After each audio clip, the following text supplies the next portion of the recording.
Vivimos en sociedades muy injustas y la educación puede agrandar esas injusticias o combatirlas.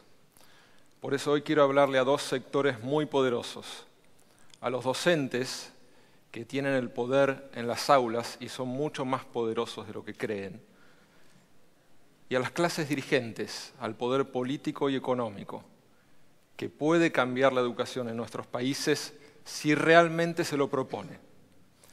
Y para eso quiero tratar de explicar dos grandes causas de las desigualdades educativas y dos posibles caminos de salida: la distribución de la riqueza y la revisión de las pedagogías.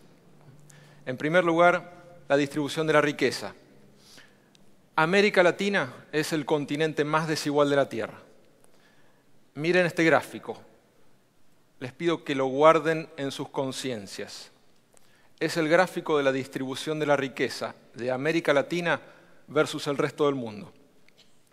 El 10% más rico de la población tiene el 50% de los ingresos y el 10% más pobre apenas el 1%. Y fíjense que el 10% más rico en América Latina es tanto más rico que el promedio que la equiparación de esa riqueza se explica en el otro 80% más pobre de la población, que está mucho más lejos del promedio en América Latina que en el resto del mundo. Esto no es natural. Esto no lleva al desarrollo. Vivimos entre la opulencia y la miseria. Todos los estudios recientes demuestran que las sociedades más igualitarias son las que tienen mejor salud de su población, mejor vejez y más larga, mayor confianza entre las personas, menores niveles de violencia, menores niveles de delincuencia y mayor movilidad social. Es decir, las desigualdades de los padres no determinan las desigualdades de sus hijos. En todos los indicadores sociales, en todos los países más igualitarios están mejor posicionados, a similares niveles de riqueza. Una de las causas de las inmensas desigualdades de América Latina está en los impuestos. En América Latina cobramos más impuestos a los más pobres que a los más ricos, si tal cual lo escuchan.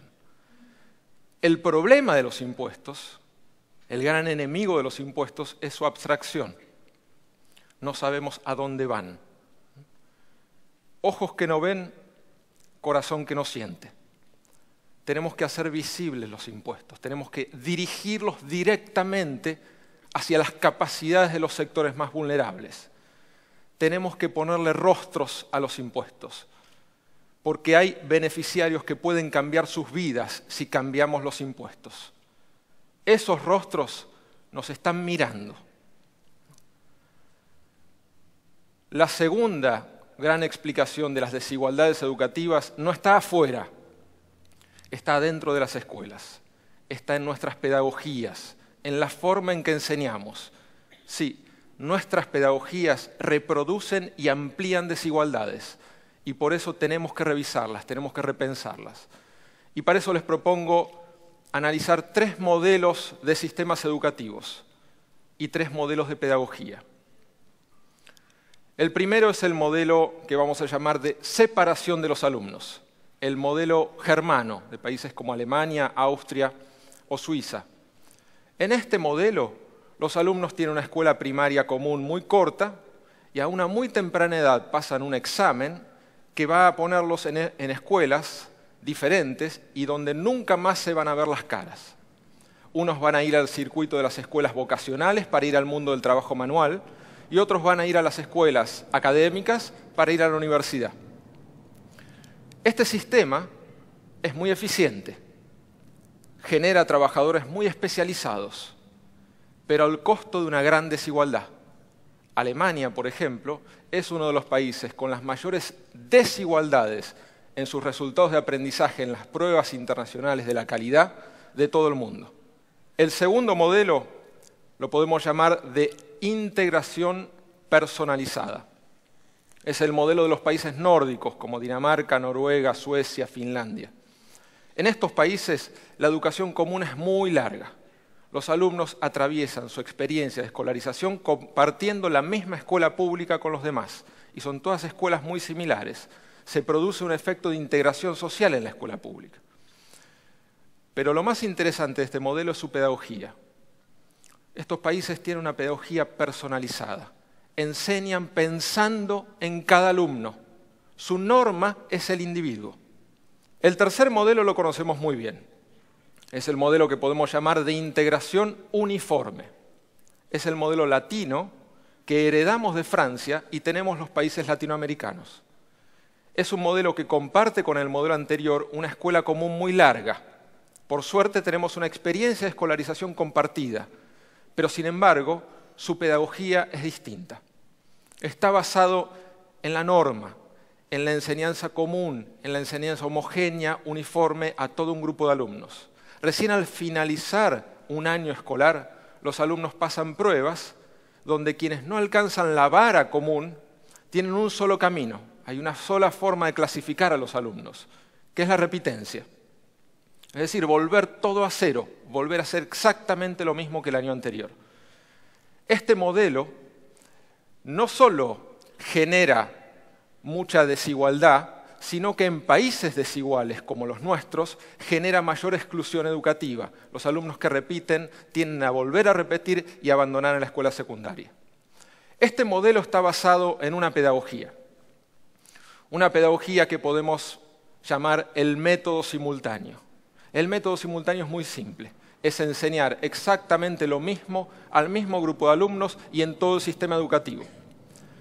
Había un ministro francés de educación del siglo XIX que decía: en este momento todos los alumnos del 5º grado están aprendiendo el canto sexto de la Eneida. Es decir, un ministro que sabía qué pasaba en todo el país en ese momento en cada aula. Ese es el sumum del método simultáneo. El problema es que el método simultáneo no solo es injusto, sino que además es impracticable.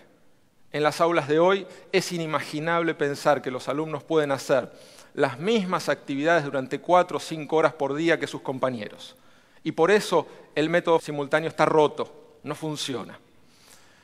Al no revisar las pedagogías que sostenían ese método simultáneo, los docentes viven un gran dilema. La mayoría de los docentes, al finalizar cada año, vive el dilema con muchos alumnos de hacerlos repetir o de hacerlos pasar sin los aprendizajes. Los docentes hoy saben muy bien que la repitencia no soluciona los problemas de aprendizaje. Está sobreprobado que la repitencia no hace aprender más ni mejor, que genera un daño irreparable en la autoestima y que esos alumnos son los que tienden a abandonar tempranamente la educación. Y los docentes también saben, son muy conscientes de ello, que pasar a un alumno sin los aprendizajes, tarde o temprano esos saberes no adquiridos se van a expresar en la vida de sus alumnos. Por eso los docentes sufren este dilema. ¿Qué podemos hacer entonces? En primer lugar, tenemos que mirar la educación desde la perspectiva de los alumnos y tenemos que mirar la pedagogía.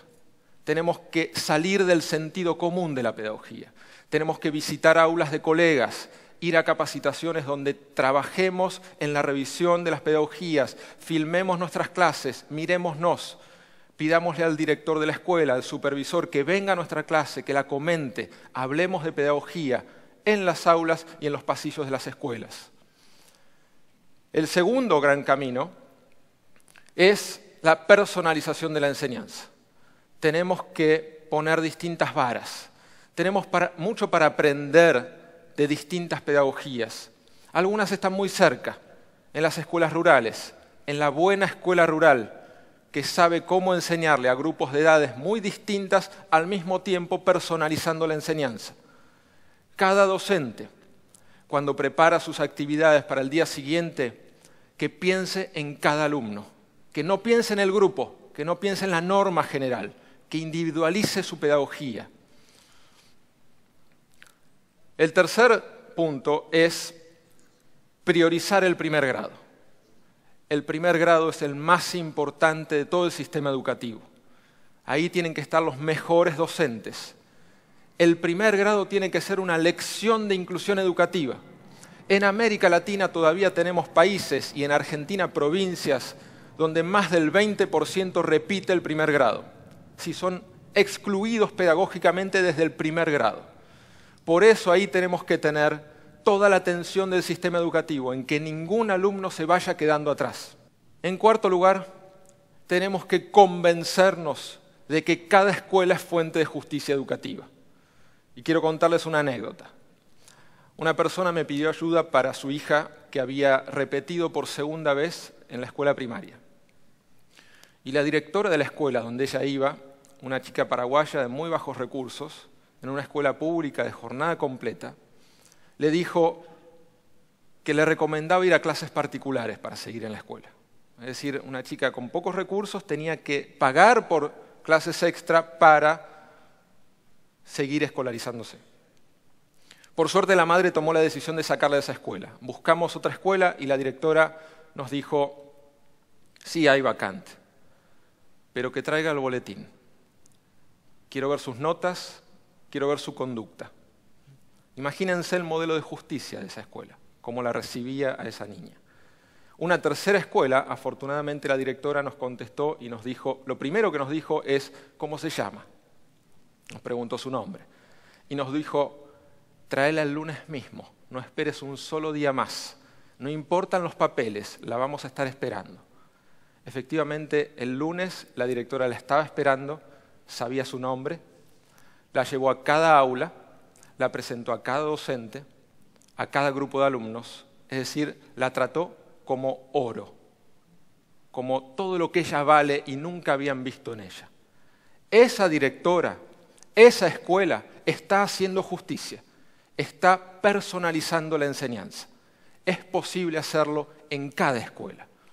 Ahora, ¿cómo se juntan estos dos caminos? La distribución de la riqueza y la revisión de las pedagogías. Les quiero contar un ejemplo bien concreto de algo que hemos estudiado en CIPEC últimamente. En el año 2011 en Argentina se bajó el impuesto a las ganancias. El impuesto a las ganancias lo paga exclusivamente el 10% más rico de la población. Ese 10% que veíamos tan privilegiado, tan anormalmente privilegiado para el resto del mundo.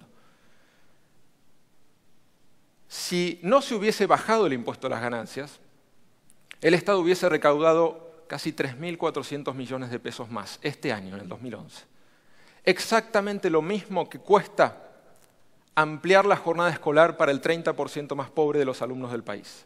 Es decir, dar más tiempo de clase para personalizar la enseñanza, para que cada alumno tenga el tiempo que necesita para no quedarse atrás y para pasar de grado con los aprendizajes.